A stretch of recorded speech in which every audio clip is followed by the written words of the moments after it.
నమస్కారం, నా పేరు బాలా. బీసీఎన్ న్యూస్ కి స్వాగతం. ముందుగా ముఖ్యాంశాలు. దేశవ్యాప్తంగా సూపర్ జీఎస్టీ, సూపర్ సేవింగ్స్ పై అవగాహన కార్యక్రమాలు. బాపట్ల జిల్లా సూర్యలంక బీచ్ లో జీఎస్టీపై విశేషంగా ఆకట్టుకుంటున్న సైకత శిల్పం. బ్రాకిష్ వాటర్ ఆక్వా రైతులందరూ అక్టోబర్ నెలాఖరులోపు సిఐఐఏ రిజిస్ట్రేషన్ పూర్తి చేసుకోవాలి. పశ్చిమ గోదావరి జిల్లా కలెక్టర్ చదలవాడ నాగరాణి సూచనలు. కూటమి ప్రభుత్వం వచ్చిన తర్వాత రాజమండ్రి అక్రమాలకు వేదికగా మారుతుందన్న మాజీ ఎంపీ భరత్. అధికార పార్టీ రాష్ట్రాన్ని భ్రష్టు పట్టిస్తుందని ఆగ్రహం. విశాఖ జిల్లా అక్కయ్యపాలెంలో వివాహిత హత్య కేసులో నిందితుడి అరెస్ట్. గంటల వ్యవధిలోనే అదుపులోకి తీసుకున్న సిబ్బందిని అభినందించిన సిపి, డీసీపీ.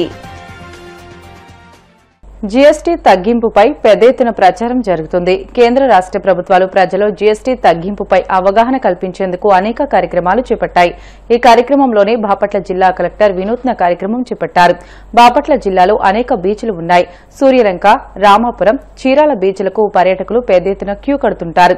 వీరందరికీ తెలిసేలా సైకత శిల్పం ఏర్పాటు చేయాలని కలెక్టర్ వినోద్ కుమార్ నిర్ణయించారు.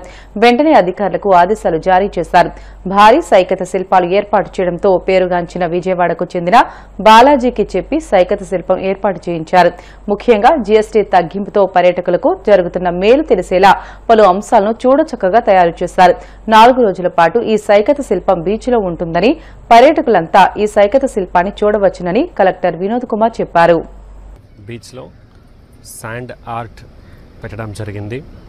అంటే సూపర్ జీఎస్టీ, సూపర్ సేవింగ్స్ ఈ క్యాంపెయిన్లో మన జిల్లాలో మంచి బీచెస్ ఉండటం, అలాగే టూరిజంని కూడా డెవలప్ చేస్తూ ఈ యొక్క మంచి శాండ్ ఆర్ట్ని మనం చేయటం జరిగింది. దీన్ని ఈరోజు నుంచి డిస్ప్లేకి ఉంది. 19 దాకా ఈ వచ్చే పర్యాటకులు కూడా దీన్ని చూడగలుగుతారు. అలాగే బాపట్ల షాపింగ్ సందడి అని ఒక మంచి బ్రాండింగ్తో జిల్లాలో ఒక వారం షాపింగ్ వీక్ కూడా మనం పెట్టడం జరిగింది. అందులో పెద్ద ఎత్తునంగా అందరూ కూడా వచ్చి పాల్గొనాలి. మంచి ఆఫర్స్ని మీరు తీసుకోవాలని కోరుతున్నాను. సూపర్ జీఎస్టీ, సూపర్ సేవింగ్స్లో వచ్చే ఈ యొక్క సేవింగ్స్తో పాటు అదనపు ఒక డిస్కౌంట్స్ కూడా వివిధ కంపెనీలు ఇవ్వడం జరుగుతుంది.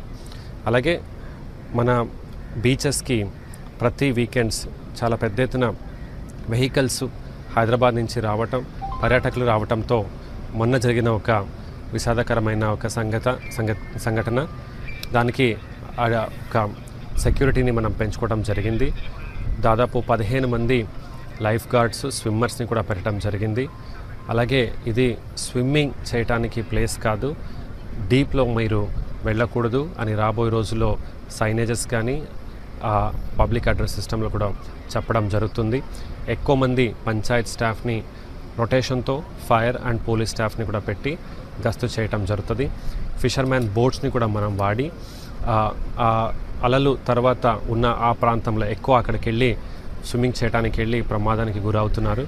అక్కడ ఒక 4 బోట్స్ని పెట్టి కంటిన్యూస్గా టు అండ్ ఫ్రో మూమెంట్ కూడా చేస్తూ పర్యాటకుల ఒక సేఫ్టీని ప్రభుత్వ పరంగా మేము సేఫ్టీని చూసుకుంటున్నాము. అలాగే ఇక్కడికి వస్తున్నటువంటి టూరిస్టులకి నేను రిక్వెస్ట్ చేస్తూ ఉన్నాను, మీరు ఎంత ఎంజాయ్ చేయడానికి వస్తారో అంత హ్యాపీగా మీరు ఇంటికి వెళ్ళాలి అని, మీ సేఫ్టీ మోస్ట్ ఇంపార్టెంట్ అని మీరు కూడా గుర్తు పెట్టుకోవాలని కోరుతున్నాను. ఎవరైనా డ్రింక్ చేసిన వాళ్ళు ఉంటే వారు నీళ్ళకి దిగడానికి వీలుండదు. ఇప్పటి నుంచి అది కూడా కంట్రోల్ మనము పెట్టడం జరుగుతుంది, because it is very dangerous. దీంతో ఇది ఒక మంచి టూరిస్ట్ లొకేషన్గా ఇంకా డెవలప్ చేయడానికి మీరందరూ కూడా ప్రోత్సహిస్తారు, కోఆపరేట్ చేస్తారని ఆశిస్తూ మీ అందరి నుంచి సెలవు. పశ్చిమ గోదావరి జిల్లాలో ఉప్పునీటి సాంద్రత కలిగిన ప్రాంతంలో ఆక్వా సాగు చేస్తున్న రైతులందరూ తప్పనిసరిగా సిఐఏ రిజిస్ట్రేషన్ చేయించుకోవాలని కలెక్టర్ చదలవాడ నాగరాణి తెలిపారు. భీమవరం కలెక్టరేట్ పీజీఆర్ఎస్ సమావేశ మందిరంలో బ్రాకిష్ వాటర్ ఆక్వా సాగు రైతులు, మత్స్యశాఖ అధికారులతో కలెక్టర్ సమావేశమై సిఐఏ రిజిస్ట్రేషన్ పై సమీక్షించారు. ఈ సందర్భంగా కలెక్టర్ నాగరాణి మాట్లాడుతూ దేశంలోనే పశ్చిమ గోదావరి జిల్లాను ఎంపిక చేసి బ్రాకిష్ వాటర్ క్లస్టర్ కింద కేంద్ర ప్రభుత్వం ప్రకటించడం జరిగిందని అన్నారు. దీనివల్ల కేంద్ర ప్రభుత్వం సిఐఏ కింద మంజూరు చేసే ప్రయోజనాలు పొందడానికి వీలవుతుందని తెలియజేశారు.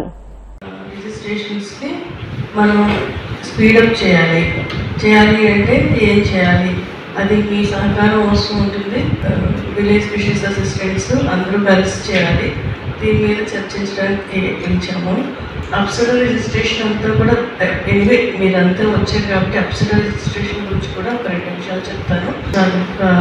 లేదు అవన్నీ కూడా మనం ఇప్పుడు సాఫ్ట్వేర్లో ఎల్పిఎంస్ కూడా సర్వే నెంబర్స్ పెట్టుకుని రిజిస్ట్రేషన్ ప్రక్రియ కొనసాగుతుంది.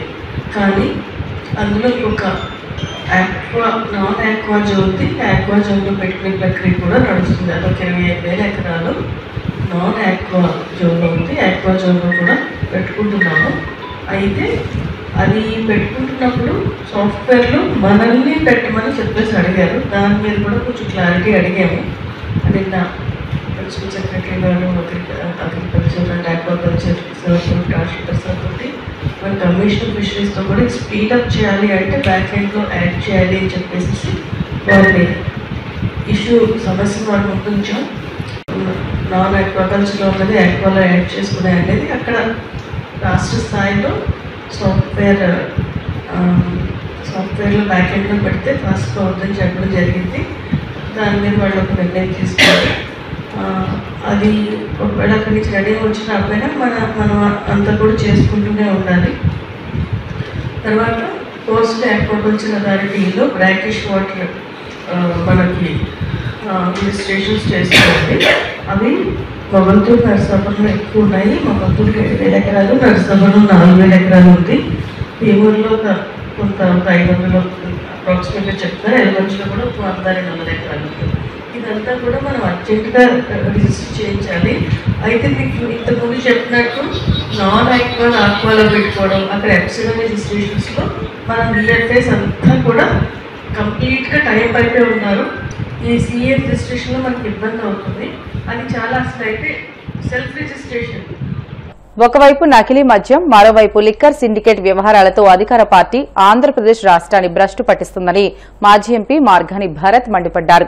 రాజమండ్రి వైసీపీ కార్యాలయంలో ఆయన మీడియాతో మాట్లాడుతూ రాజమండ్రి ఎమ్మెల్యే వాసు ఆధ్వర్యంలో లిక్కర్ సిండికేట్ బరితెగించి అక్రమాలకు పాల్పడుతోందని ఆగ్రహం వ్యక్తం చేశారు. రాజమండ్రి అర్బన్, రూరల్ పరిధిలో ఉన్న 39 మద్యం షాపుల సిండికేట్ కు సంబంధించిన ఆడియోను భరత్ బయటపెట్టారు. రేట్లు పెంపుదల, బెల్టు షాపుల ఏర్పాటుతో పాటు ఎక్సైజ్ అధికారుల మామూలు గురించి నిస్సిగ్గుగా చర్చిస్తున్న టీడీపీ రాజమండ్రి పట్టణ అధ్యక్షుడితో పాటు అతని వెనుకున్న ఎమ్మెల్యేను కూడా పార్టీ నుంచి బహిష్కరించాలని భరత్ డిమాండ్ చేశారు. సాక్షాత్తు EVM MLA, Rajahmundry EVM MLA కనుసన్నల్లో రాజమహేంద్రవరంలో సిటీకి సంబంధించి, అదేవిధంగా బుచ్చయ్య చౌదరి గారి కాన్స్టిట్యున్సీ అయిన రూరల్కి సంబంధించి 39 షాపులకు సంబంధించి సిండికేట్ మీటింగులు పెడదాము. ఈవీఎం ఎమ్మెల్యే బినామీ రాజమహేంద్రవరం తెలుగుదేశం పార్టీ అధ్యక్షుడు మజ్జి రాంబాబు, ఆయన ఫోన్ సంభాషణ ఈ పాటికే వైరల్ అయింది. ఆయన మాట్లాడిన మాటలు ఏంటి, ఇవన్నీ కూడా ఒకసారి మనం వినే ముందు ఎంత నిస్సిగ్గుగా, సభ్య సమాజం సిగ్గుపడే విధంగా వీళ్ళు చెప్పే మాటలన్నీ కూడా శ్రీరంగనీతులు. అంటే ఇంతకన్నా గొప్పోళ్ళు ఉండరు అన్న విధంగా చెప్తా ఉంటారు. మార్కెట్లోకి వెళ్ళినా ఎక్కడికి వెళ్ళినా నమస్కారాల మీద నమస్కారాలు పెట్టి మాట్లాడుతూ ఉంటారు. ఆయన మాట్లాడిన మాట మీరు వింటే ఆశ్చర్యపోతారు.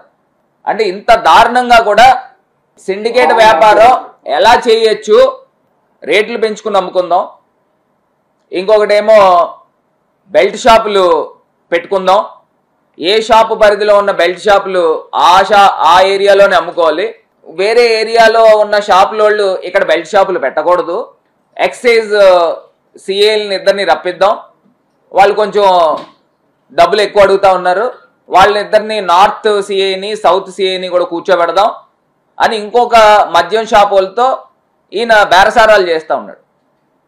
మళ్ళీ అదేదో బాండ్లు, 100 రూపాయల స్టాంప్ పేపర్ మీద బాండ్లు రాసుకోవాలంట, చెక్లు ఇచ్చుకోవాలంట. ఓ పేపర్ మీద పెట్టుకుందాం, రాజమండ్రి సిటీకి రూరల్కి సంబంధించి 39 షాపులు ఉన్నాయి, ఒకవేళ ఎక్సైజ్ అధికారులు ఏదైనా కేసు పెడితే అందరి మీద పంచుకుందాం అని మాట్లాడుకుంటున్నాం. బెల్ట్ షాపులు ఏ ఏరియాలో ఉన్న షాపులకి దానికి అనుసంధానంగా బెల్ట్ షాపులు వాళ్ళే పెట్టుకోవాలండి. అంటే పక్కన ఏరియాలో ఉన్న షాపుల వాళ్ళు ఈ షాపుల తాలూకా బెల్ట్ ఏరియాలో పెట్టకూడదంట. ఏ ఏరియాలో ఉన్న బెల్ట్ షాపులు ఆ ఏరియాలోనే పెట్టుకోవాలి, ఎవరికి ఇబ్బందులు లేకుండా ఆ ఏరియాలో బెల్ట్ షాపులు పెట్టుకుని అమ్ముకోవాలని డైరెక్ట్ గా చెప్తున్నాడు. ఈయన తెలుగుదేశం పార్టీ రాజమండ్రి సిటీ అధ్యక్షుడు. ఈయన బినామీ అనుకో. అసలు ఏం చేద్దాం అనుకుంటున్నారండి? ఆంధ్రప్రదేశ్ రాష్ట్రం నవ్వొస్తుంది కూడా. బైలాలు రాసుకుంటారంట, ఒకళ్ళు బెల్ట్ షాప్ పరిధిలో ఇంకోళ్ళు దూరకూడదంట. దానికేమో 100 రూపాయల స్టాంప్ పేపర్ మీద పూచీకత్తి కింద 1,00,000 రూపాయలు క్యాష్ కాదు 1,00,000 రూపాయలు చెక్లు ఇచ్చుకుందాం, అవసరమైతే బ్లాంక్ చెక్లు ఇప్పిద్దాం. ఈయన మాట్లాడుతున్నాడు. అంటే ఎంత దారుణంగా వీళ్ళు మద్యం వ్యాపారం చేస్తూ, ఓ పక్కనేమో కల్తీ మద్యం, ఇంకో పక్కనేమో నకిలీ మద్యం, ఇంకో పక్కనేమో బెల్ట్ షాపులు, ఇంకో పక్కనేమో రేటు పెంచేసుకుని అమ్ముకుందాం, ఇంకో పక్కనేమో సిఏలకు లంచాలు ఇద్దాం.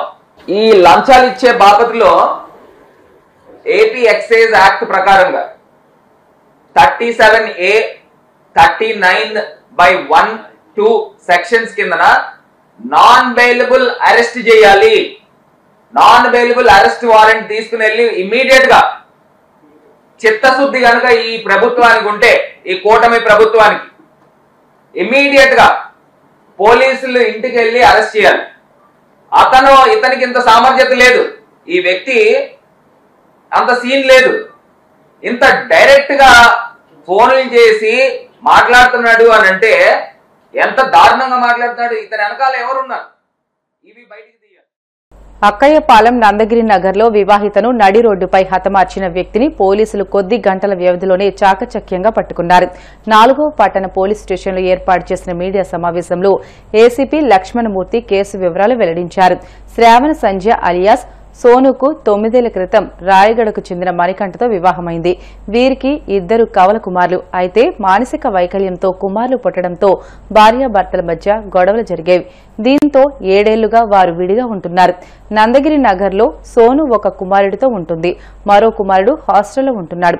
సోనుకు సమీపంలో ఉంటున్న కార్పెంటర్ కండిపిల్లి శ్రీనివాస్ కు మధ్య కొంతకాలంగా గొడవలు జరుగుతున్నాయి. బుధవారం కూడా గొడవ జరగడంతో వాకింగ్ కు వెళ్తున్న సోను పీకను శ్రీనివాస్ పదునైన చాకుతో కోయడంతో అక్కడికక్కడే మృతి చెందింది. అక్కడి నుంచి పారిపోయిన శ్రీనివాస్ ను రైల్వే స్టేషన్ సమీపంలో సిఐ సిహెచ్ ఉమాకాంత్ ఆధ్వర్యంలో సిబ్బంది చాకచక్యంగా పట్టుకున్నారు.